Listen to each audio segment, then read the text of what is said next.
context switch, stopping one process and allocating process to the another process. Okay, so now in this lecture we are going to start with the what is meant by the process scheduling. So all of you know that we are discussing multi-programming environment in which multiple processes are present in the main memory. So when there are multiple processes are present, but when processor can execute one process at a time, then in that case we have to allocate the process one by one to that processor. Okay. Process किती present असल्या तरी आपण फक्त एकच process at a time प्रोसेसरला allocate करू शकतो. Then we have to perform the scheduling. Okay, we have to give the schedule to each process in which that process can execute. Okay, we are providing schedule to each process so that within that schedule the process can execute its task. So that's why we have to perform this process scheduling. Now why we are performing this process scheduling? So the reason is simple, we have to maximize the CPU utilization. So to meet these objectives, the process scheduler selects an available process for program execution on the CPU. So the component who select the process for the execution purpose, that component is called as the scheduler. Okay, so we'll see different components which are taking part in this process scheduling. So first component is the different scheduling queue. So scheduling queue in which we are putting the process during the execution. So when so two types of queue we are using for this purpose. One is the ready queue and second is the device queue.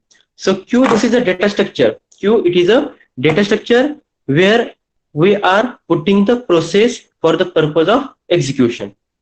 So first type, that is the ready queue.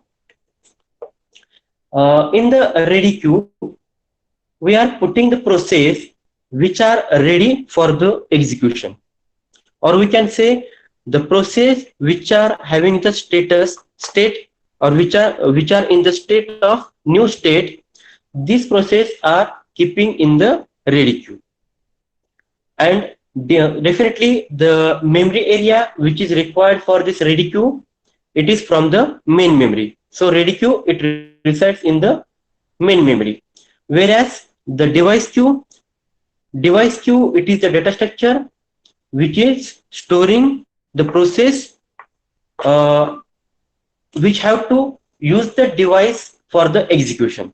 Okay, for example, suppose for the printing purpose we have the 10 processes. Okay, 10 processes, they want to print some document, then definitely we will, but we can allocate the printer one process at a time. Okay, at a time we can allocate that printer to single process only, but we have 10 process for the using the printer.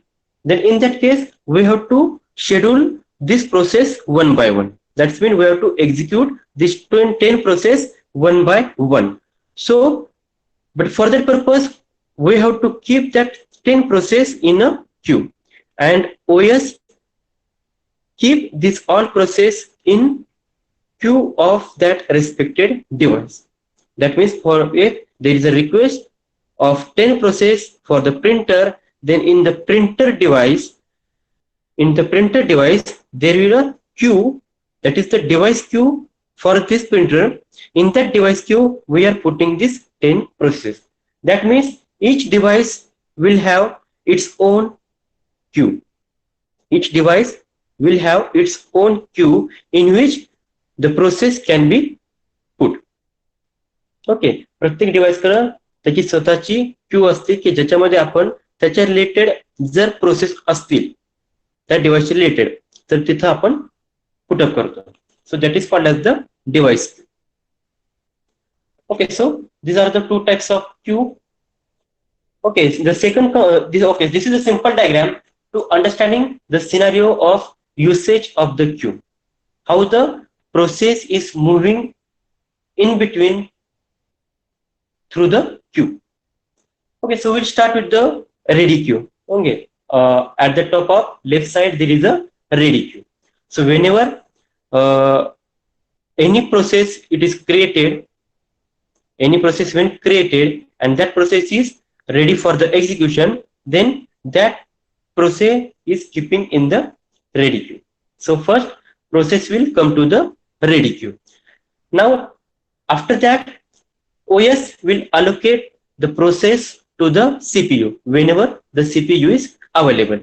So suppose OS it is allocated that process to the CPU. Now there are 4 cases in which the process can left the CPU. In the 4 cases, the process can left the CPU. So the first process, it may be a IO request. That means if suppose any process is in the execution and during that execution, if it execute any IO event, then that process have to perform the IO event. Okay, where that process have to process that IO request. And then we know that during the IO request, the process is busy with that particular IO device and CPU will be idle in this case. So when the CPU is idle, then process will left that CPU and other process will take the control. So in this case, the process have to left the CPU. So for the IO request, process will left the CPU and that process will keep in the IO queue of that device, nothing but the device queue. When the process will get the device, it will execute its task related to that IO device, and after the completion of the task, again it will go to the ready queue. Definitely at the tail or at the end of the queue, it will get allocated. म्हणजे suppose Q मध्ये 10 process आहेत ready queue मध्ये, first process allocate केली, त्या प्रोसेसनी आयो request, त्या प्रोसेसमध्ये suppose आयो रिक्वेस्ट आली त्या प्रोसेससाठी, तर तो आयो रिक्वेस्ट ती एक्झिक्यूट करेल आणि त्यानंतर परत ऍट द एंड लास्टला सगळ्यामध्ये कनेक्ट होईल रेडी क्यू मध्ये. Okay, so that is for the first case when there is a IO request. Now the second case in which the process can left the CPU, it is the when the time slice for that process is expired. So in the time sharing system, in the time sharing operating system, each process will have the time slot, and for that time slot only the process will be executed. If the time slot is over but still process needs the extra time for the completed execution, then in that case it have to leave the CPU, and in the next turn when the CPU will get allocated to that process, it can continue the execution from the last stopping point. Okay, so the case in which when the time slot is expired, in that case process have to leave the CPU. Then in that case the process will directly go to the end of the ready queue. Okay, process will leave the CPU and again it will go to the ready queue, but where? At the end. At the end. So that is the second case. Now go to the third case where the fork a child. That means when the new process creation is happen. We have seen in the last lecture that there is a system call through which we can create a new process. Okay, in the case of Windows operating system, the OS is using the create process system call in the Windows case, and in the case of Unix operating system, it is using the fork system call. Okay, through that system call, they are creating a new process. So suppose any process which is executing at CPU, it is execute the system call, that is the fork or create process, then a new process will be generated, and in that case the current process which we called as the parent process, it will get printed or it will left of the CPU, and the child which is created by using the system call, okay, by after the execution of system call, new child will be created and that child will get executed. And after the complete execution of the child, when the child is terminated, then again the same process, that is the parent process, it will add at the end of the ready queue. So that is the complete scenario when process left off because of the creating a new process. And the final case, that is the waiting for an interrupt. If suppose any interrupt occur like a trap interrupt, then in that case the process, it will get interrupted, it will leave the CPU and directly it will go to the ready queue. Directly it will go to the ready queue. So in out of these 4 cases, in the 2 cases, not in the 2 cases, in the 3 cases, the CPU is going to direct a ready queue. Okay, in the time expired and the interrupt, it is directly going to the ready queue. And in the case of IO request, it is going to the device queue, or also we can call it the waiting queue. Okay, sometimes there may be a terminology like the waiting queue. Then in that case, you can understand that waiting queue is nothing but the respected device queue. Okay, respected device queue. So in that case, in the case of IO request, process is going to the device queue, and after that, at the end, again it will go to the ready queue. Okay, this diagram is also important. The question is also asked so many times regarding the scheduling queue. Okay, one more component that is in the process scheduling, that is the scheduler. So scheduler, it is the component which is performing the task of selecting the process from one component to the other one. For example, definitely there are 3 types of scheduler we are using: long-term scheduler, short-term scheduler, and medium-term scheduler. The long-term scheduler, it is selecting the process from the job pool and place that process in the main memory, that is in the ready queue. What is the function of the long-term scheduler? Picking the process from the job pool and place it in the ready queue for the execution. So now what is meant by the job pool? So in job pool is nothing but the it is the pool in which we are allocating all the processes which want to get execute or which want to perform the task. जेवढे काही process असतील, ज्या प्रोसेसला काहीतरी task perform करायचं असेल, ते सगळा प्रोसेस पहिल्यांदा आपण ठेवतो जॉब पूल मध्ये, आणि त्या जॉब पूल मधून प्रोसेस सिलेक्ट करायचं काम करतं लॉंग टर्म शेड्यूलर, आणि सिलेक्ट केल्यानंतर ते प्लेस करतं मेन मेमरी मध्ये, nothing but in the ready queue, कारण रेडी क्यू तुमची मेन मेमरी मध्ये असेल. Remember, whenever process is getting placed in the main memory, nothing but it is placing in the ready queue only. Process कधी पण main memory मध्ये आल्यानंतर ready queue मध्ये present असते. Okay, so the task of the long-term scheduler, it is the picking the process from the job pool and place it in the main memory for the execution purpose. Now, when the long-term scheduling is selecting the process, then in that case, it should take care that the process should be in a well mix-up of IO bound process and CPU bound process. Now, what is meant by IO bound and what is meant by CPU bound process?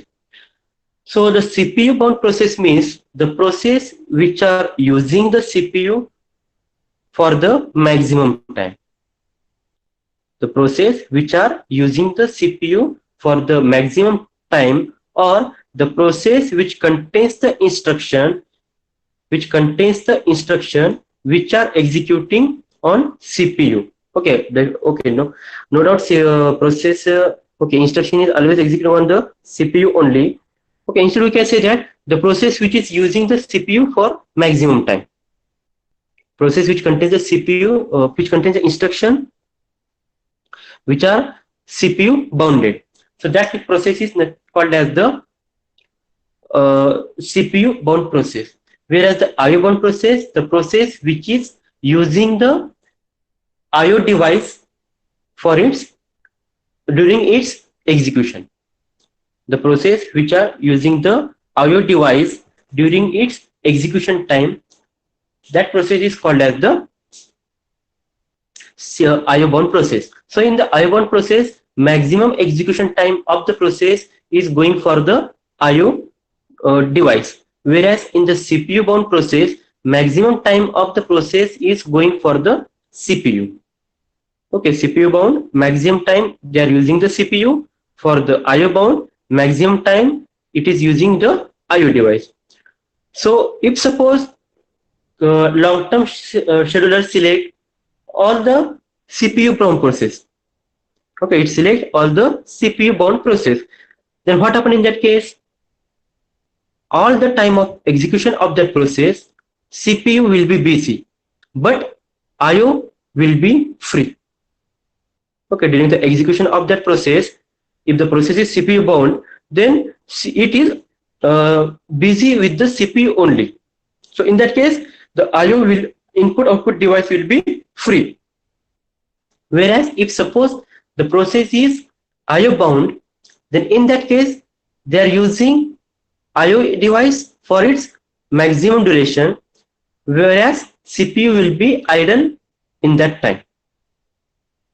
So in both the cases, okay, if we are using the CPU bound process, then IO device will be idle, and if we are using the IO bound process, in that time the CPU will be idle. So to maximize our utilization of the available resource, we need to keep both the resources busy. Okay, we have to make these two resources busy. Then for that purpose, we have to select a process which will be CPU bound. We have to create a set of process which contains the process in which the process may be a IO bound or it may be a CPU bound. There should be a well mix up, so that if one of the process is using IO devices, then in that case other process should using the CPU. That means other process should be a CPU bound. So at a time the both process can simultaneously work, IO bound as well as CPU, so that our maximum utilization is increasing as well as our throughput is increasing. That is maximum task we can perform. Okay, so long-term scheduler, it should select the well mix up of this CPU bound as well as IO bound process. Okay, clear up to this point? Is there any doubt? Is there any doubt regarding the ready queue and device queue, as well as regarding the long-term scheduler?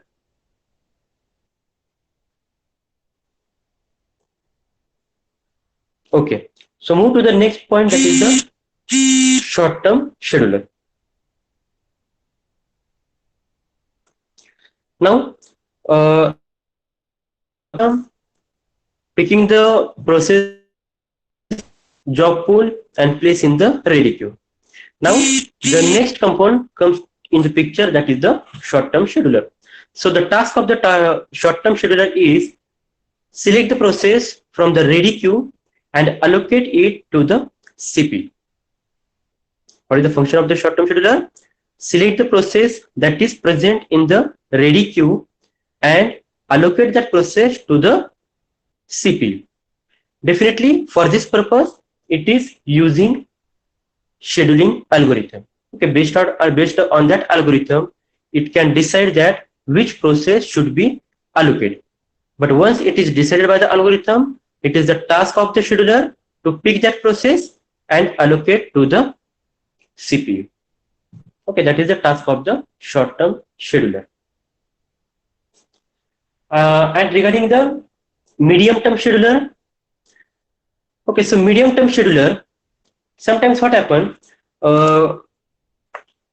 it is the need of the system, or it is the need of us, that we have to shift some of the process from the main memory to the secondary. Okay, since the process is going on, execution is going on, but sometimes it may happen that it is the need of the system to transfer or to remove some process from the main memory and keep it on the secondary memory. Then in this case, the medium term scheduler is using. So task of the medium term scheduler is, for the temporary basis, they are removing the process from the main memory and store it on the secondary memory, and after some time again they transfer that process to the main memory, so that this process can execute from the where they have stopped. जिथं त्यांचं लास्टला जिथं त्यांचं stop केलं होतं तिथून परत next execution start होतं. Okay, so in that case we are using the medium term scheduler.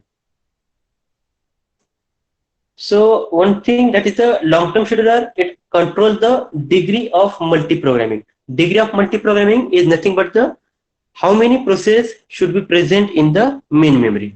Okay, that is nothing but your degree of multi-programming. So this degree of multi-programming, it is controlled by the long-term, yes, it is controlled by the long-term scheduler.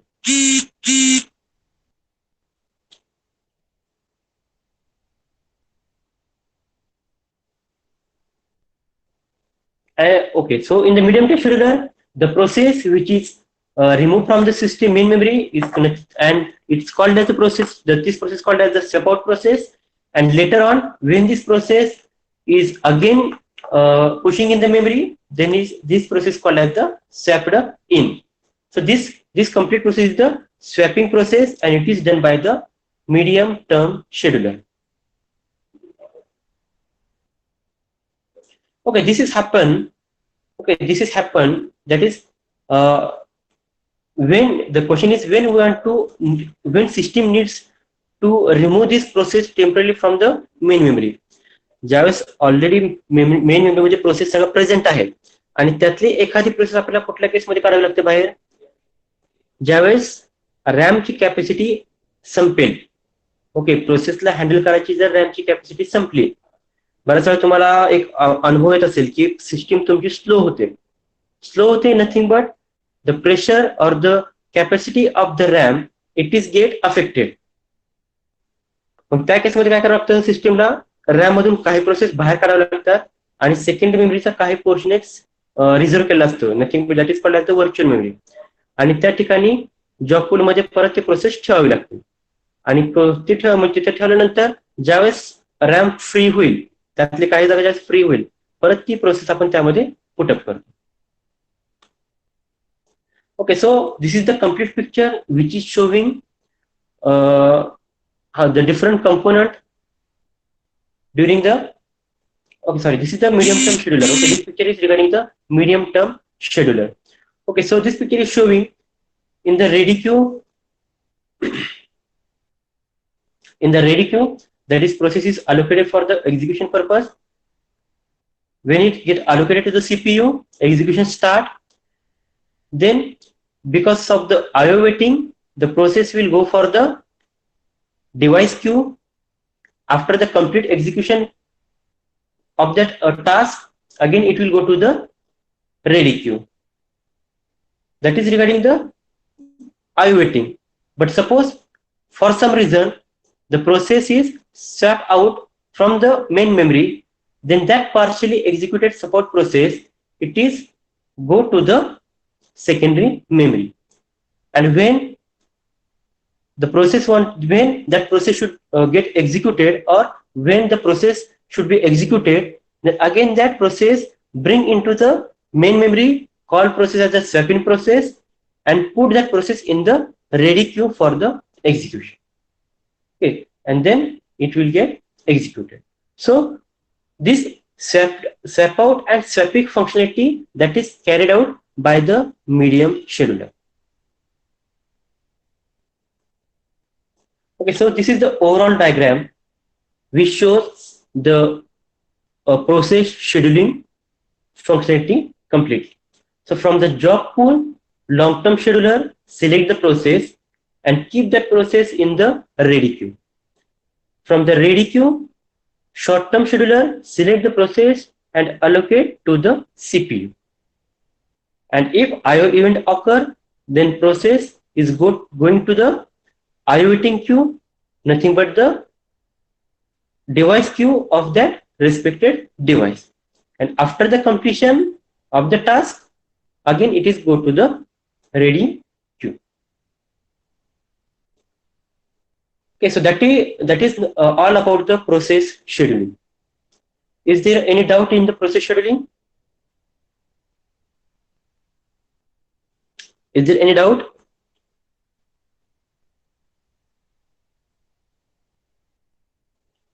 सगळ्यांना समजते ना काय चाललंय काय नाही ते?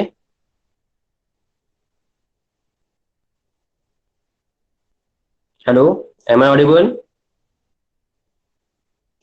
Yes, sir, you are audible.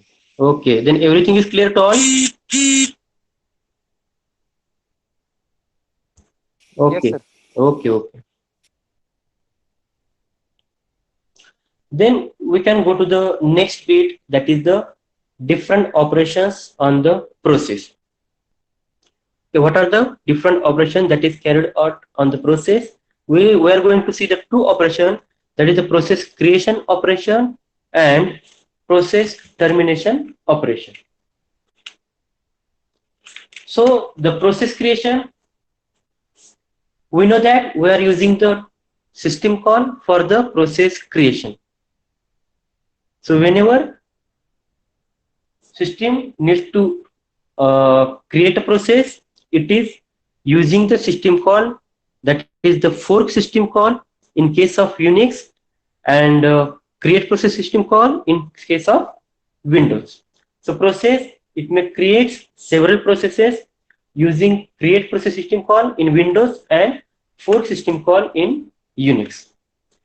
Each process is associated with unique process identifier.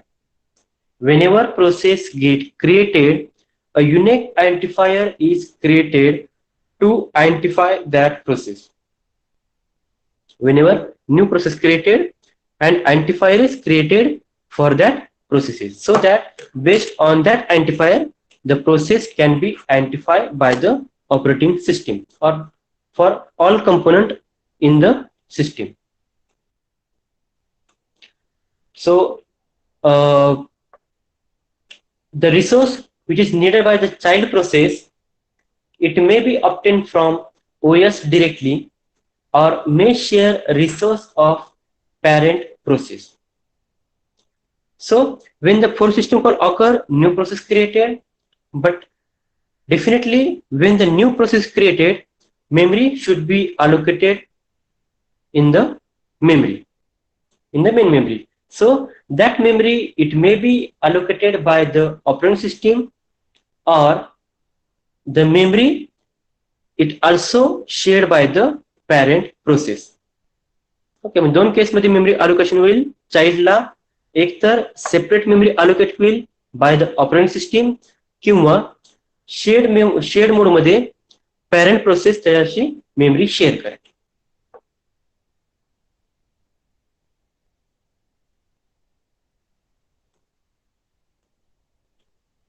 The parent and child, they are execute and terminate in two possible ways. First way, both execute concurrently and terminate independently, irrespective of execution status of each other. And both execute concurrently, but before termination, parent wait until all its child terminates. Okay, when a process created, definitely process which create a new process, that process is called the parent process, and the newly created process is called as the child process. So when the child process is created, then the execution of these two process, that is parent process and child process, the execution of these two process is carried out in two ways. First way, either carry out the execution of both process parallelly, that is concurrently, or parent it have to wait until the complete execution of the child. काय होईल, child process जर create केली तर त्या केसमध्ये आधी child process complete execute होईल आणि त्यानंतर पॅरेंट प्रोसेस एक्झिक्यूट होईल, और otherwise both process will be executed concurrently. Okay, there are two possible ways. So process in Unix, it is created by fork system call. It is created by fork system call, that is as follow. So first we have to create an integer variable, that is PID. This is the integer variable, and to that PID it will assign the identifier PID. It will get the identifier which is allocated to the process which is created by fork system call. First we are creating integer variable PID, and then afterwards we are executing the system call, that is the fork. Okay, by mistake here is the for is present, actually fork. So after the executing of this fork system call, a new process will be created and identifier will be generated for that process, and it will return that identifier to the PID. So in this way the new process is creating in Unix operating system.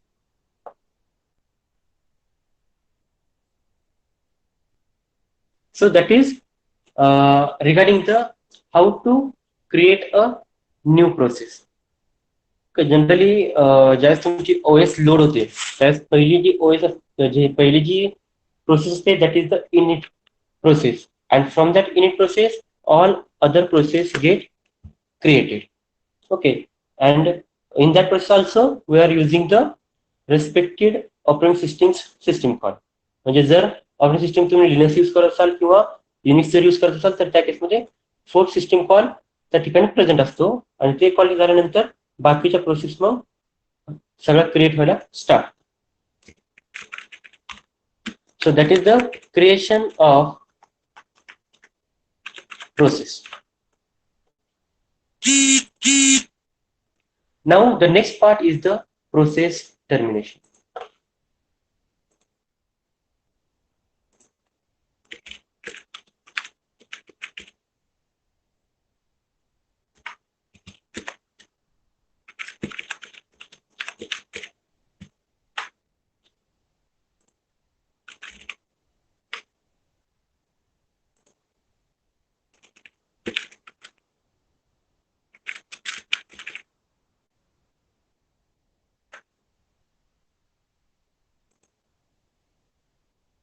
Okay, just wait for 2 minutes.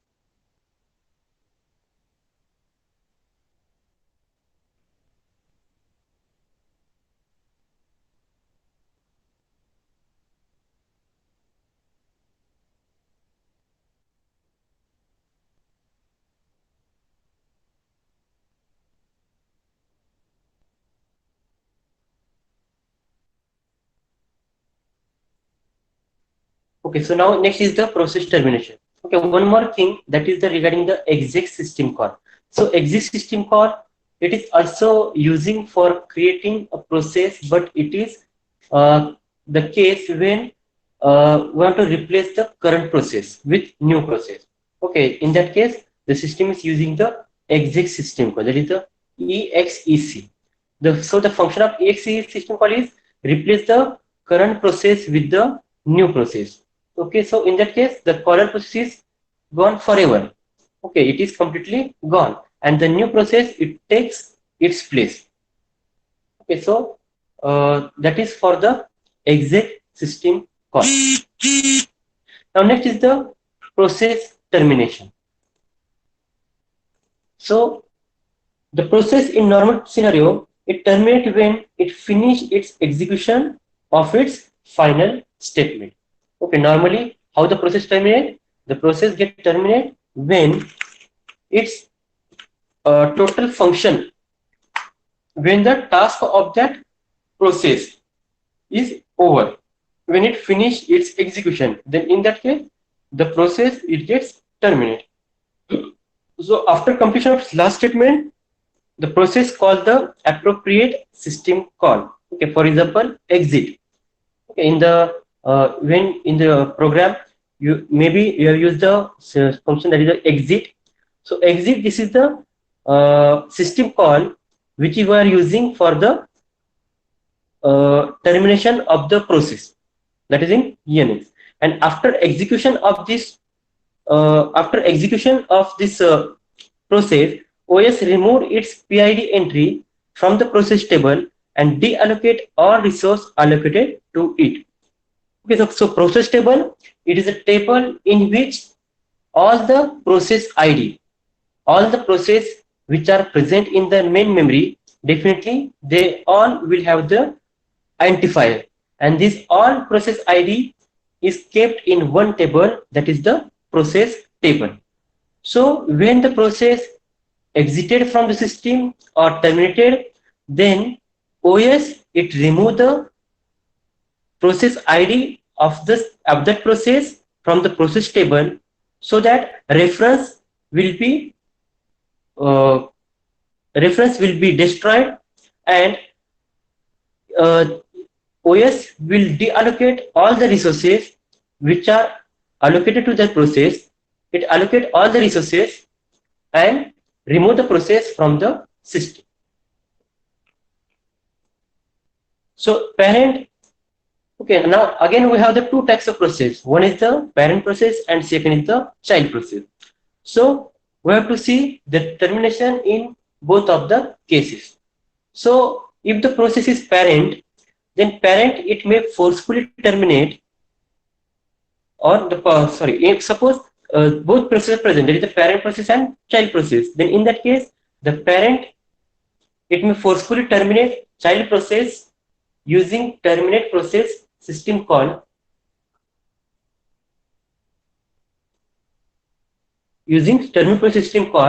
in the following cases. First case, child exceeds its resource utilization than allocated. The parent it may forcefully deallocate or terminate child process using the terminate system call. Okay, for the termination purpose, parent is using the terminate process system call.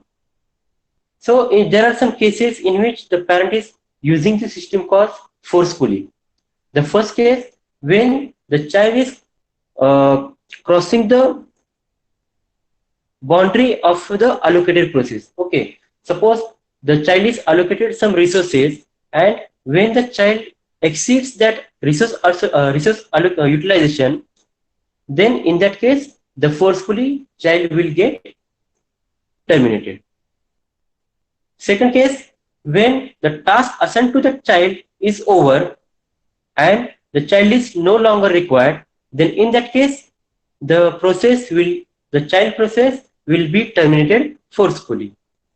And suppose if the parent want to exit, then in that case the parent may exit the system when all its child is terminated. Okay, the condition is where the parent it may exit from the system when all its childs are exited. In that case only the parent may be executed. If there is some child they are executing, then in that case the parent it can't exit from the system. Okay, the parent should be wait for that. But suppose parent want to exit from that system, then in that case it can forcefully remove the child from the system. So in these three cases, the parents forcefully terminate child process by using the system call, that is the terminate process system call.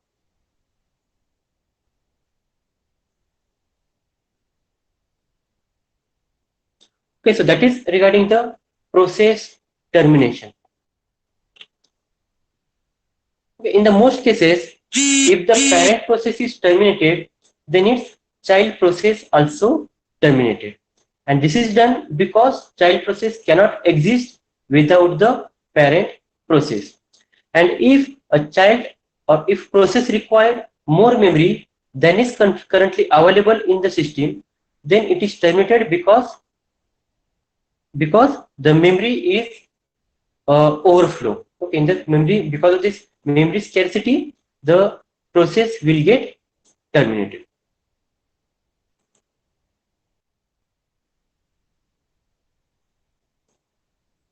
Okay, in the is any question from this process creation and termination?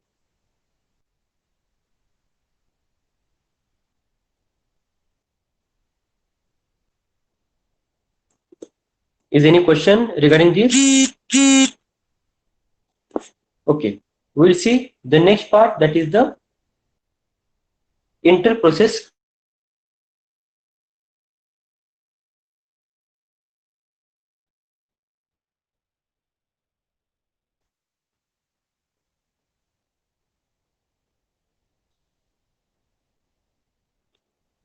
Okay, so in the inter-process communication,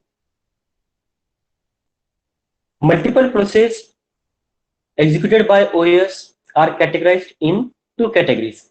One is the independent processes and second is the cooperating processes. Two types.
Hello, am I audible?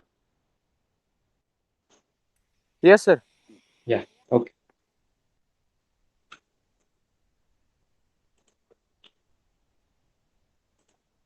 Okay, so in the inter-process communication, we know that we have the multiple process in the system, and it may happen that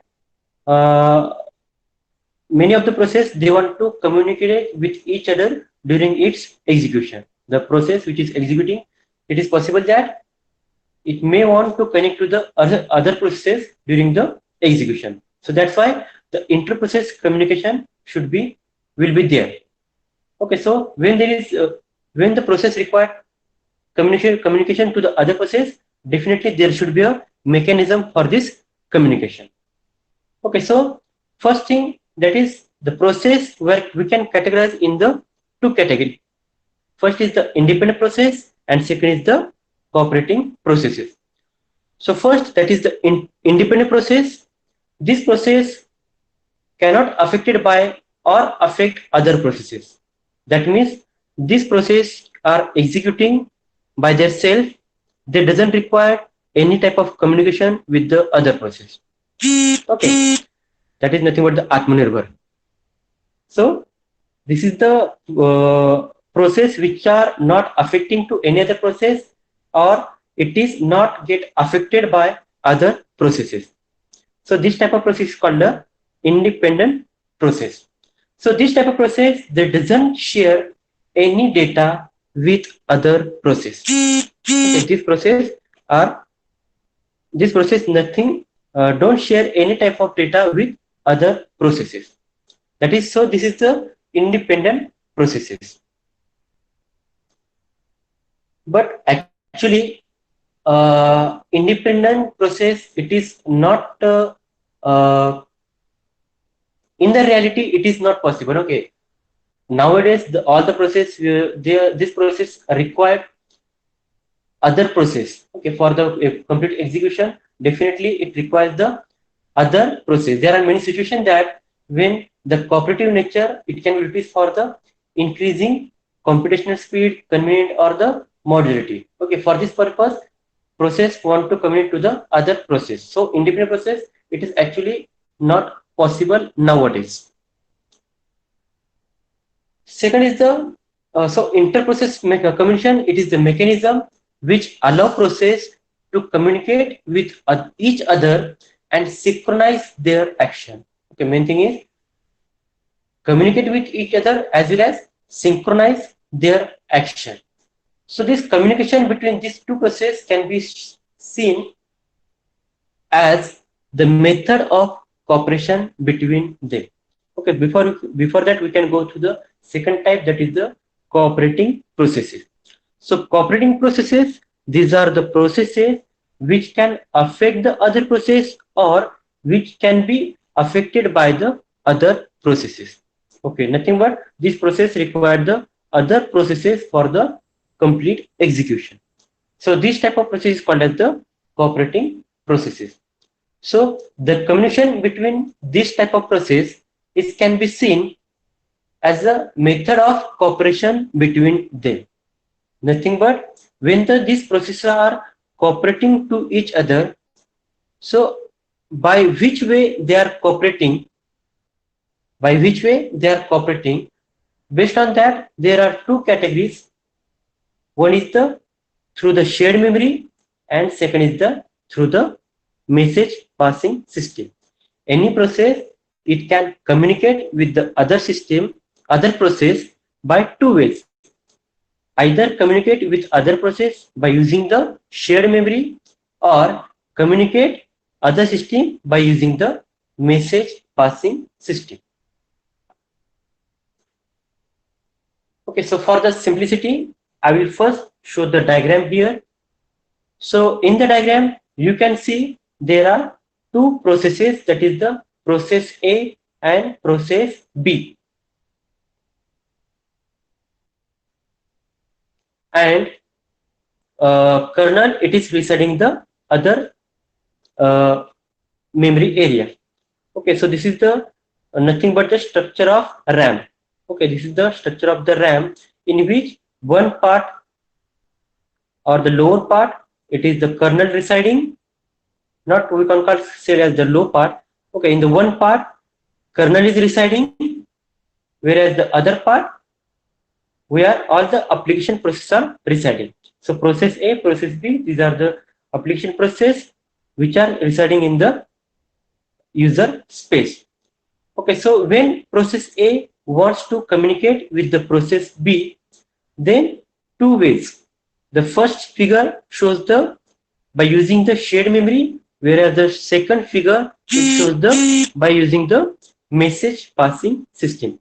So first see the by using the shared memory. Okay, in the first figure, the communication, it takes place by using the shared memory.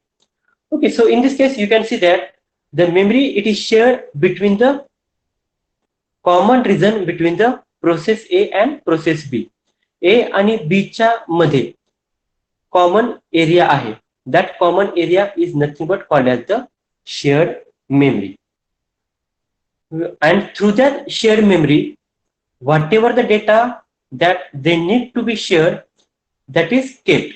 For example, suppose the variable A that is shared between these two processes. Okay, variable A that is shared in between these two processes. Then in that case, they will put that variable in the shared memory, and whenever they want to access this variable, they can access the variable from that shared memory only. So like that, whenever they want to communicate they want to communicate, then that communication area is nothing but the shared memory. Whereas you can see in the second figure, the communication takes place through the message passing. Okay, so in that case, you can see in the figure, the process A, it is sending a message. It is sending a message to the kernel. To the kernel. So that means the communication is taking place using the through the kernel. Okay, by using the kernel. So it is sending that message to the kernel, and it is the responsibility of the kernel to pass the message to the process B. Okay, so kernel, it will send that message to the process B. So likewise, the communication between A and B happens between these two processes. Okay, so now we'll see in detail.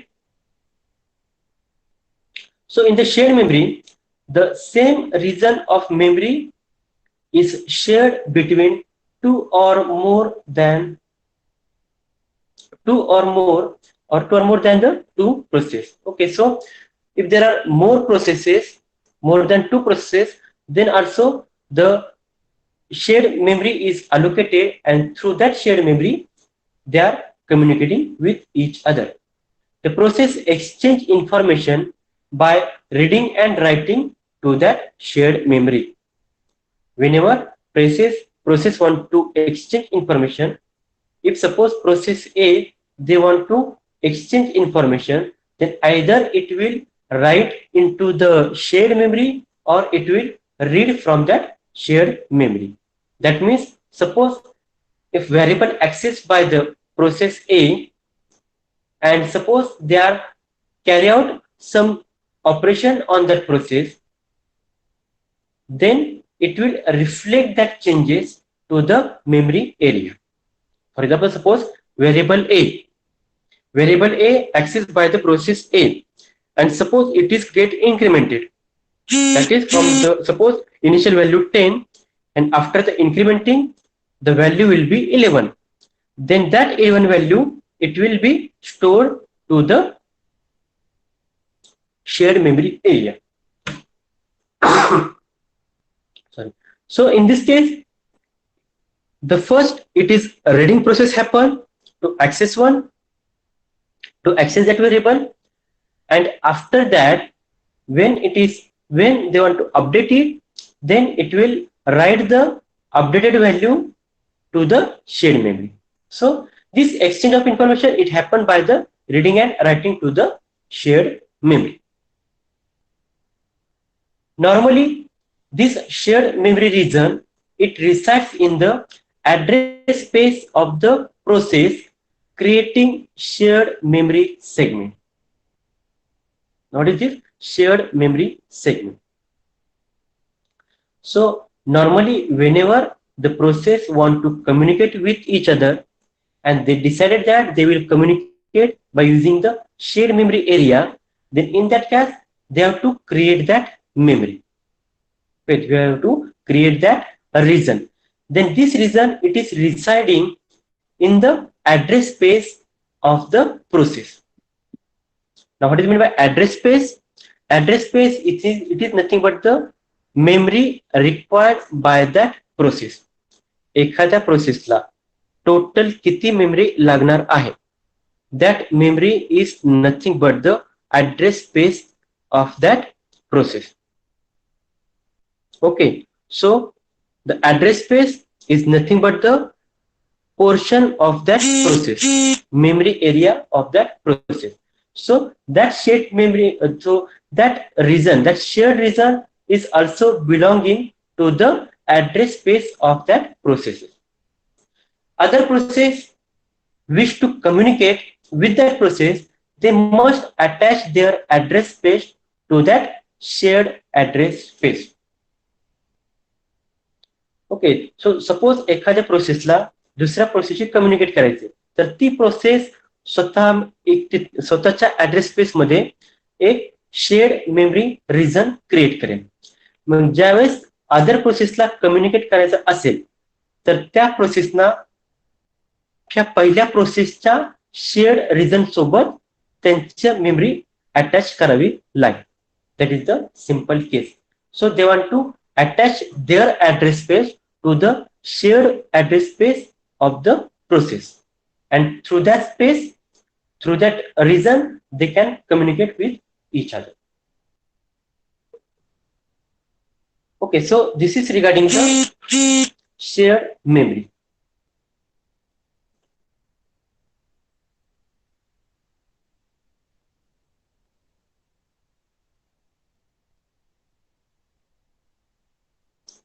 Now go for the second.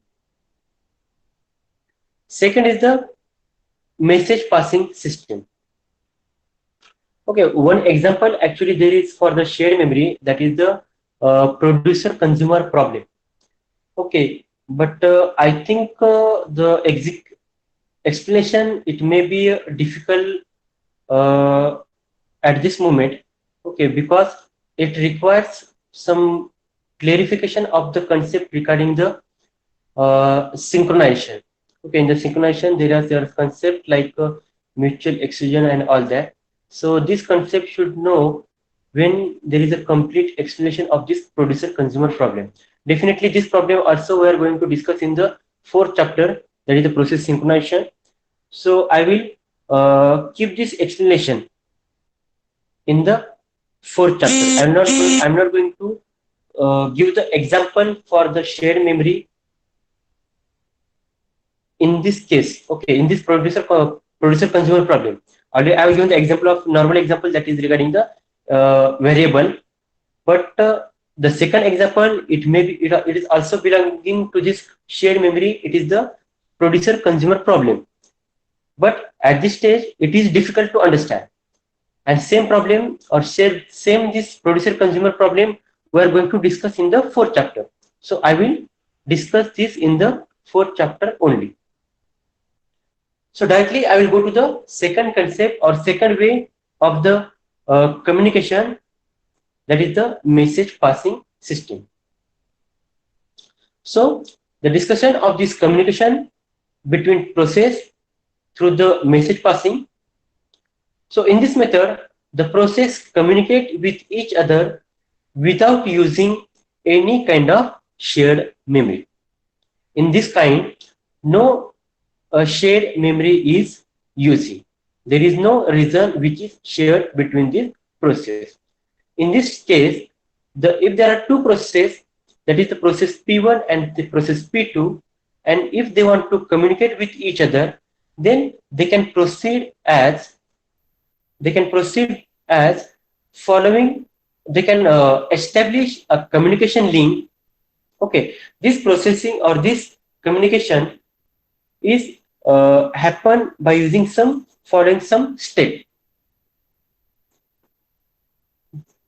First step, they want to establish a communication link. Now when the process they are communicate with each other by using the message passing, then first thing, they want to establish a communication link. If the communication link is not present there, okay, if the communication link it is not present there, then they have to establish a communication link, and through that communication link they can start exchanging of the messages. Okay, so this type of message passing system, it is useful in distributed environment. Okay, it is useful in the distributed environment where the communicating process reside on different system. Okay, here they have mentioned that distributed environment in which they are using the different system. So when there are different systems, then definitely the concept of shared memory, it is difficult. Okay, when there are different systems, then it is difficult to implement the concept of shared memory. So in this case of different system and distributed environment, message passing is the useful.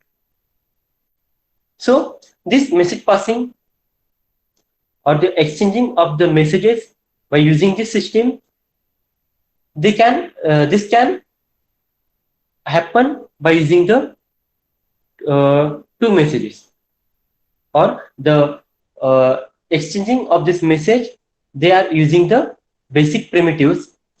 So we need at least two primitives. One is the send, second is the receive. We are using two functions. One is the send function and second is the receive function.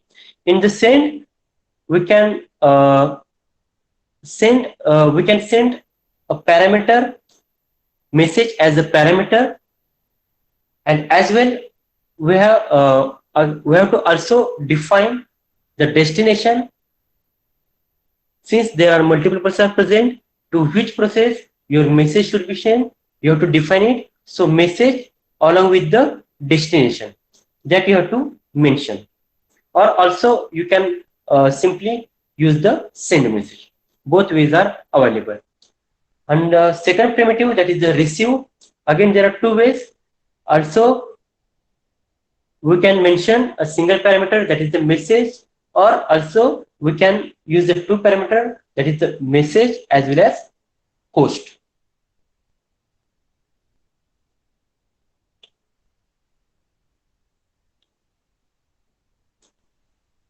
Again, there are message which are passing. There can be two types of messages. The messages which is having the fixed size, or the messages which is having the variable size. Okay, there are two types of messages that is going to be sent. One is the fixed size message and second is the variable size message. Fixed size message, where the size of the message, it is the fixed. Where the size of the message, it is the predefined, it is the fixed. So this is useful, or this is a fast mechanism. If you compare with the variable size mechanism, definitely this is the fast mechanism, but it is difficult, or it is the complicated from the programmer perspective view.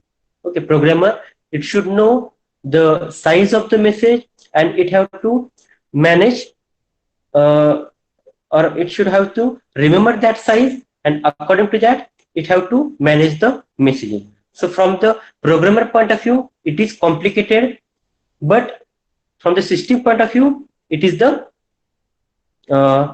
convenient and not it is the fast one. Okay, whereas the variable size system, it is the complicated from the system implementation. It is complicated from the system implementation point of view, where because the size, it is not fixed, it is vary as per the messages. So from the system point of view, it is complicated, but from the programmer point of view, it is easy for them, because in this case they should not worry about the size of the messages. But from the system point of view, it is complicated, whereas in the fixed size, from the system point of view, it is simplified.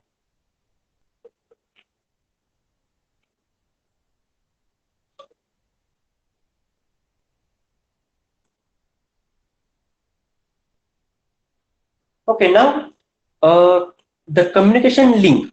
Okay, well, in the first step, we have mentioned that for the communication purpose in the message passing system, we have to create a communication link if it is not available. So after the creation of this communication link used for message passing, it can be logically implemented in following ways. Okay, this communication link, it can be logically implemented by following ways: direct communication and indirect communication. So two ways it is implementation takes place. One is the direct communication and second is the indirect communication. So in the first direct communication, each process want to communicate, they must explicitly the sender and receiver. In the direct communication, the process which want to communicate, they must be explicitly sender and the receiver. If primitives on sending messages can be modified as send two parameters, that is the P and message, whereas receive again there are two parameters, that is the Q and messages. So yes, any doubt?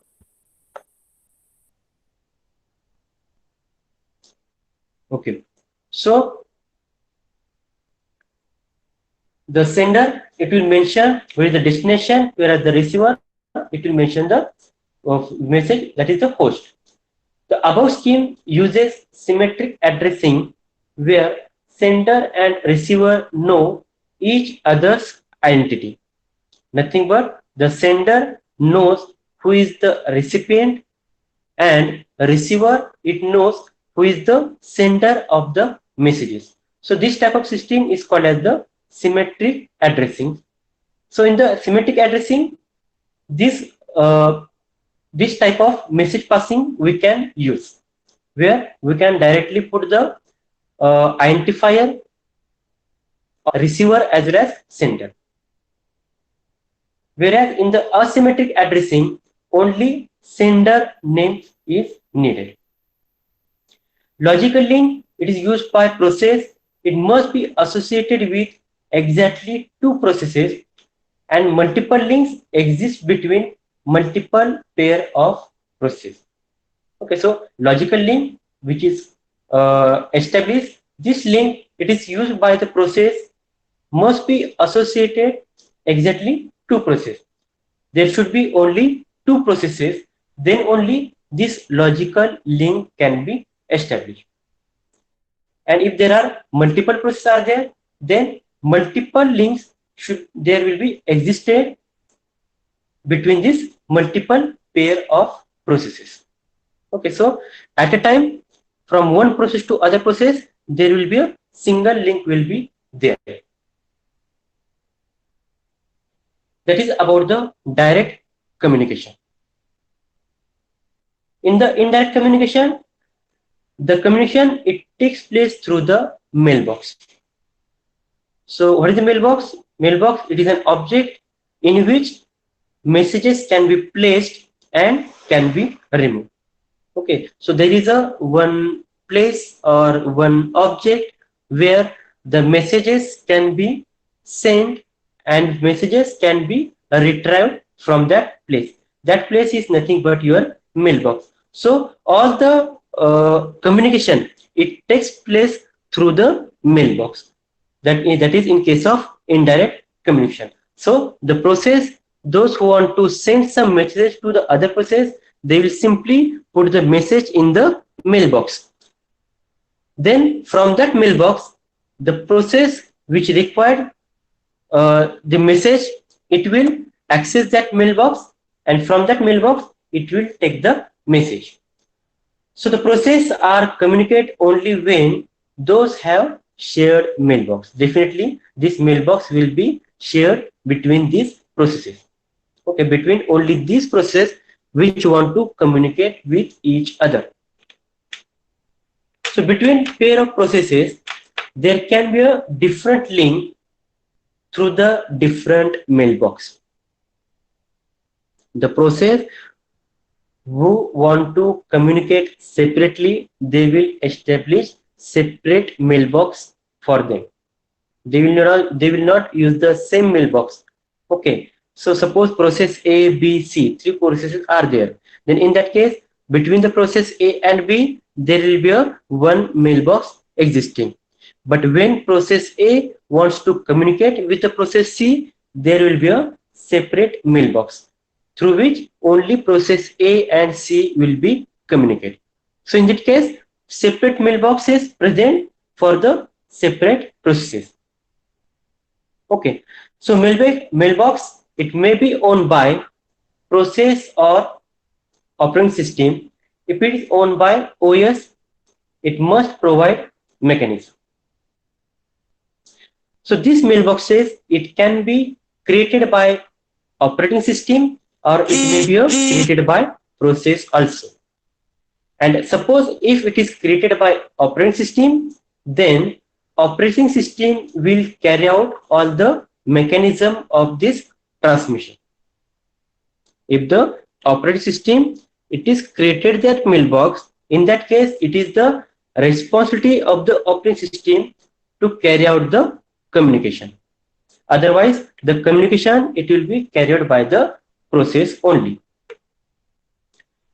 So the operating system, if suppose it is created, then in that case, it have to create new mailbox, then send and receive the message through the mailbox, and after that, it will have to create the, it have to delete the mailbox.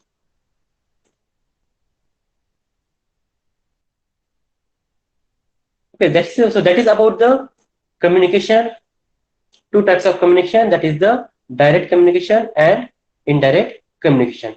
So direct communication, they are implemented when the process uses a specific process identifier for the communication, but it is hard to identify the sender ahead of time. So the example for the direct communication link, it is the print server. Whereas in the indirect communication, it is done by the shared mailbox, or we can say port, which consists of queue of messages. Okay, in this case, when there are multiple messages, then definitely all these messages will be maintained in the queue. Now, how the synchronization takes place. So the message passing, it may be either blocking or unblocking. There are two types of message passing, that is the blocking and non-blocking, or also we can call it the synchronous or asynchronous message passing. So the first type, that is the blocking send. Okay, definitely when we are using the blocking type, there will be a blocking sender and blocking receiver. And in case of non-blocking system message passing, there will be a non-blocking sender and non-blocking receiver. So in the blocking sender, its sender process will be blocked. Okay, in the blocking sender process, it will be blocked until the message is received by receiver processor. What is happening here? In the blocking message passing, the sender, it will be blocked until the message which is sent by this sender, unless this message is not received at the receiver end, until that the sender will be blocked. Whereas in the non-blocking send, the sender resumes operation after sending messages. As soon as the message sent, the sender will resume for the other operation. That means it can send the other messages. Whereas in the blocking receiver, the receiver, it is blocked until message is available. What has happened here? In the blocking receiver, it is blocked until message is available. Whereas in the non-blocking, receiver retrieve messages. Receiver, it retrieve the message or null. Null means when there is no messages present. So either it retrieve the message or null. So that is how the synchronization is taking place. One more concept, that is the buffering. That is, when the message extended by the process that is reside in the temporary queue, this can be implemented in three ways. One is the zero capacity, second is the bounded capacity, and third is the unbounded capacity. So in the zero capacity, there is no provision of the storage. As soon as the message is placed there, they have to transfer the message. There is no buffering provided, no any storage provided for the message. Whereas in the bounded capacity, a fixed number of message it may be stored in this type of system. Okay, in this type of buffering, some fixed number of messages can be stored. Beyond that capacity, it can't be stored. That is simply discarded. Whereas the third is the unbounded capacity. So in the unbounded capacity, there is no limitation. Number of message it can be stored and retrieved from the system. Okay. So that is regarding the inter-process communication. Okay, so only one point that is remaining from this chapter, it is the thread. Okay, so I will cover that point in the next lecture. So if there is any query regarding this chapter till so far, you can ask. Okay, we have the 10 minutes, so we can go give it for this question answer session.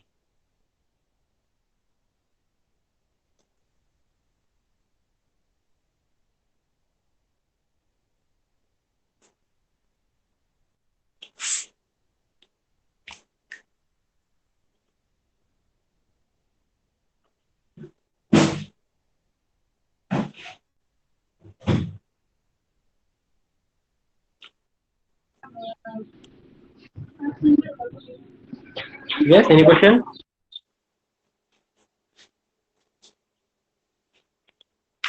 No question.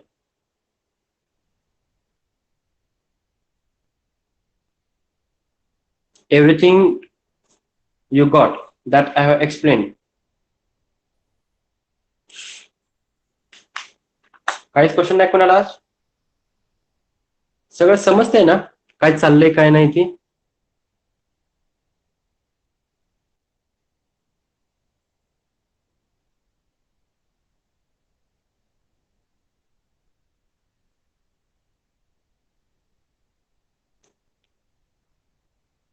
Can I have a response from your side? Everything is clear.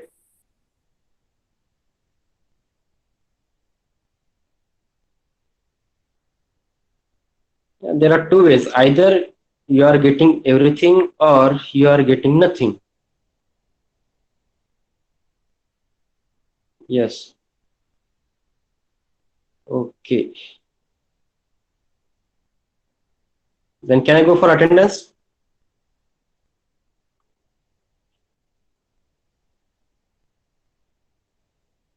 Okay. Okay. Attendance. Give me attendance for division A. Roll number 1, Present. 2, Present, sir.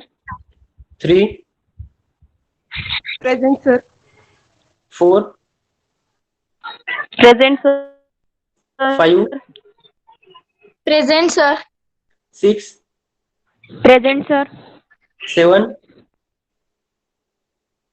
Present, sir. 8, Present, sir. 9, Present, sir. 10, Present, sir. 11, Present, sir. 12, Present, sir. 13, Present, sir. 14, Present, sir. 15, Present, sir. 16, Present, sir. 17, 18,